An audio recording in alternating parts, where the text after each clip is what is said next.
अरहंताणम नमो अरहंताणम नमो अरहंताणम। एक साधना का मार्ग रहा कि दवा का प्रयोग न किया जाए। सबसे पहला मार्ग है कि दवा का बिल्कुल प्रयोग न किया जाए। अपरिक्कारम अप्रतिकारम। आपने सुना होगा मृगापुत्र का, और भी न जाने कितने महान साधकों का जीवन सुना होगा कि जो अचिकित्सा तेजिच्छम नाभिनंदेज्जा, चिकित्सा का अभिनंदन न करें। मृगापुत्र ने जब दीक्षा लेने का संकल्प किया तो माता पिता ने कहा, बेटा तुम दीक्षित होने जा रहे हो, पर तुम्हें पता है कि कभी बीमारी हो सकती है और फिर दवा लेनी नहीं। इस स्थिति में तुम क्या करोगे? इतने सुकुमार राजकुमार कैसे रह सकोगे? मृगापुत्र बोला, माता पिता, हरिण होता है जंगल में, बीमार हो जाता है, कौन चिकित्सा करता है? पड़ा रहता है, विश्राम करता है, कायोत्सर्ग करता है, और जब ठीक हो जाता है तो खाने पीने के लिए चला जाता है, नहीं तो कोई खाना पीना देने वाला भी नहीं है। जब मृग भी ऐसा कर सकता है, हरिण ऐसा कर सकता है, तो मैं क्यों नहीं कर सकता? इसकी आप चिंता न करें। एक मार्ग है अचिकित्सा का, साधना का बहुत कठोर मार्ग, अत्यंत कठोर मार्ग है। आज भी कुछ लोग ऐसे हैं चिकित्सा नहीं कराते। हमारे साधु साध्वियों में भी हैं जो दवा बिल्कुल नहीं लेते। हाँ, वर्षों से संकल्प है किसी प्रकार की दवा का प्रयोग नहीं। अनेक साध्वियां हैं, कुछ साधु भी हैं, श्रावकों में भी हैं।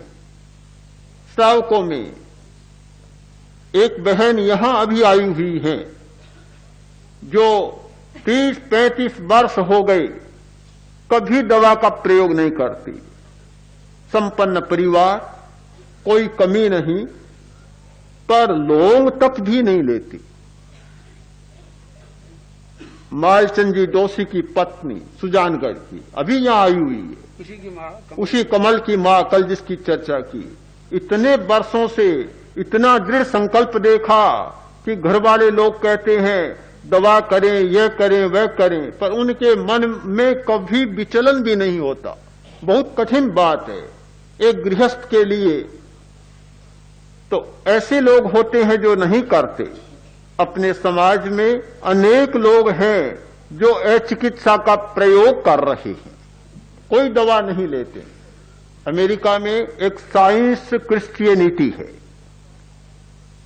क्रिश्चियनों की एक शाखा है जो वैज्ञानिकता के आधार पर चलती है। उसके जो सदस्य होते हैं वे कोई चिकित्सा नहीं करा सकते। आज भी कोई चिकित्सा नहीं। हड्डी टूट गई तो बस काय गुप्ती करो, केवल कायोत्सर्ग, चिकित्सा नहीं। कोई बीमारी हो गई, उनका एक ही संकल्प कि सब कुछ से प्रभु ठीक करेगा। इस संकल्प के सहारे अपनी चिकित्सा करते हैं और कोई चिकित्सा नहीं करते। बड़ी शक्ति होती है संकल्प की, मनोबल की बात है। अगर इतना मनोबल जाग जाए, श्रद्धा जाग जाए, तो संकल्प के सहारे बहुत सारी बातें होती है। कल ही साध्वी केसर जी ने एक बात सुनाई, बड़ी विचित्र बात, श्रद्धा के बल की। कोई गांठ हुई और लगा कि डॉक्टर को दिखाना होगा, ऑपरेशन कराना होगा। एक श्रद्धा का ऐसा भाव मन में जागा, ऐसा हुआ और देखा रात को गांठ थी, सुबह डॉक्टर को दिखाना था, सुबह उठती है तो गांठ गायब है, गांठ नहीं है। हमने देखा मदन डाबड़ीवाल शिविर में रहा, प्रभुदयाल डाबड़ीवाल का भाई, अभी अभी शिविर में काफी लंबे समय तक, शिविर के बाद भी साधना करता रहा, लगभग महीने तक प्रयोग चला होगा। यहां एक रसोली थी हाथ पर, और बड़ी रसोली, ध्यान ही नहीं दिया उन दिनों में। कुछ दिनों बाद देखा कि रसौली कहां चली गई। हाँ, रसौली नहीं रही। आचार्यवर के पास आया, आकर बोला कि गुरुदेव, मेरे तो बहुत बड़ी रसौली थी और मैं तो ध्यान का प्रयोग करता था, कभी ध्यान नहीं दिया, अब देखता हूं तो रसौली गायब है, कहां चली गई। श्रद्धा की बहुत बड़ी शक्ति है, संकल्प की बहुत बड़ी शक्ति है, किंतु संकल्प की शक्ति और श्रद्धा की शक्ति से भी संदेह की शक्ति भी बहुत बड़ी है, वह भी कम नहीं है, छोटी शक्ति वह भी नहीं है। हाँ, जब वह संदेह की शक्ति व्याप जाती है तो ये भी नीचे दब जाती है। आदमी को विश्वास नहीं होता कि ऐसा संभव हो सकता है। तो जब ये शक्ति काम करती है तो फिर अचिकित्सा की बात छूट जाती है, फिर हम चिकित्सा की सीमा में आते हैं। चिकित्सा का प्रयोग साधु साध्वियां भी करते हैं, साधक लोग भी करते हैं, सभी करते हैं। ये दूसरा विकल्प, पहला अचिकित्सा का, दूसरा चिकित्सा का। अब चिकित्सा में भी अनेक विकल्प हैं। वहां एक चिकित्सा का प्रयोग है दवा, दूसरा है आसन, तीसरा है प्राणायाम, चौथा है जप। जप की शक्ति बहुत बड़ी होती है, कम नहीं होती है जप की शक्ति। जप के द्वारा भी भयंकर रोगों की चिकित्सा होती है। संकल्प शक्ति का प्रयोग, जप का प्रयोग, मंत्र का प्रयोग बहुत बड़ा होता है। मैं मानता हूं कि साधक को, धार्मिक व्यक्ति को शक्तिहीन नहीं होना चाहिए, शक्ति शून्य नहीं होना चाहिए। अपनी शक्तियों को जगाने का प्रयत्न करना चाहिए। मंत्र में बहुत बड़ी शक्ति है।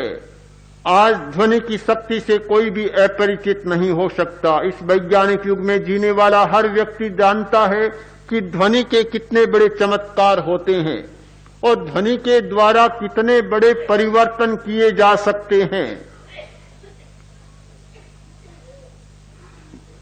एक भाई ने कहा कि जैन लोगों के पास नमस्कार महामंत्र जैसा मंत्र, और फिर वे भटकते हैं, बात समझ में नहीं आती।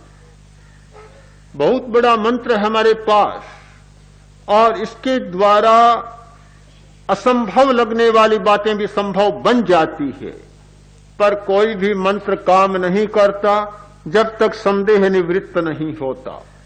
जब तक संदेह के कीटाणु शरीर में व्याप्त रहते हैं तब तक मंत्र भी कारगर नहीं होता। हमारे पास सैकड़ों मंत्र हैं। एक नमस्कार महामंत्र के सैकड़ों प्रयोग होते हैं, सैकड़ों प्रयोग। एक एक अक्षर के आधार पर और लय के आधार पर उनके प्रयोग होते हैं। प्राचीन काल में सामवेद की 1000 शाखाएं थी। 4 वेदों में एक वेद है सामवेद, उसकी 1000 शाखाएं थी। उच्चारण भेद के आधार पर एक एक मंत्र के 1000 प्रयोग होते थे। नमस्कार महामंत्र के हजारों प्रयोग हो सकते हैं उच्चारण भेद के आधार पर, और उनकी भिन्न भिन्न प्रतिक्रियाएं हो सकती है। किंतु जब से विकल्पों को खोजने की बात छूट गई, हमारा सारा ध्यान केवल औषधि पर और पदार्थ पर केंद्रित हो गया। धार्मिक का यही तो काम था कि पदार्थ से मुक्ति पाए, पदार्थ से छुटकारा पाए और अपदार्थ की दिशा में हमारा प्रयाण हो। अध्यात्म वही होता है जो अपदार्थ की दिशा में प्रयाण करता है।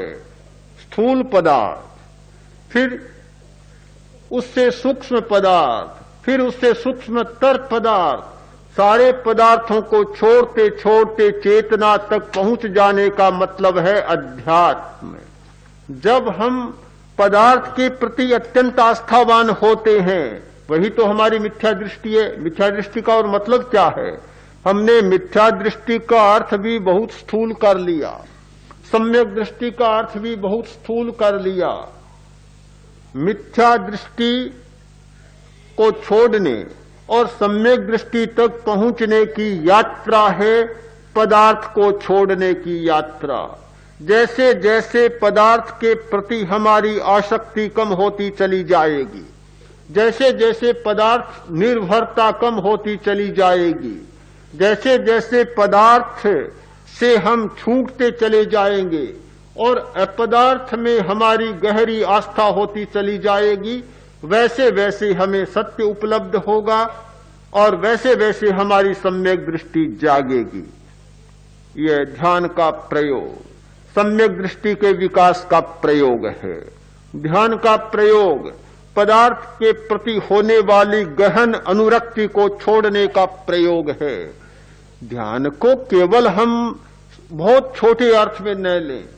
ध्यान का मतलब केवल आंखें बंद कर लेना, बैठ जाना, श्वास को देख लेना, इतना ही नहीं है। ये तो उसके स्थूल उपकरण मात्र हैं। मूल हमारा लक्ष्य है कि हम उस दिशा में प्रस्थान कर रहे हैं, हम उस दिशा में प्रयाण कर रहे हैं जहां पदार्थ छूट जाता है और अपदार्थ में चले जाते हैं। अपदार्थ की दिशा में प्रस्थान करने वाला व्यक्ति निरंतर चैतन्य का अनुभव करने लग जाता है। जो व्यक्ति पदार्थ के प्रति आसक्त होता है वह निरंतर पदार्थ की मूर्छा में जीता है, चाहे कहीं भी जिए। एक बहुत सुंदर कहानी लिखी थी एक साहित्यकार ने। एक आदमी मरा और परमात्मा के दरबार में पहुंचा। परमात्मा ने पूछा कि तुमने बुरे काम किए? बिल्कुल किए। इतना स्पष्टवादी कि हां मैंने बहुत किए। क्यों किए? मैं स्वतंत्र हूं करने में, कौन मुझे रोकने वाला? मेरी इच्छा थी, मैंने किए। कि तुम नहीं समझते, तुम्हें नरक में भेज दूंगा। समझता हूं, पर आपको पता होना चाहिए मैं नरक से ही आया हूं। कहां भेज देंगे? नरक से ही आया हूं।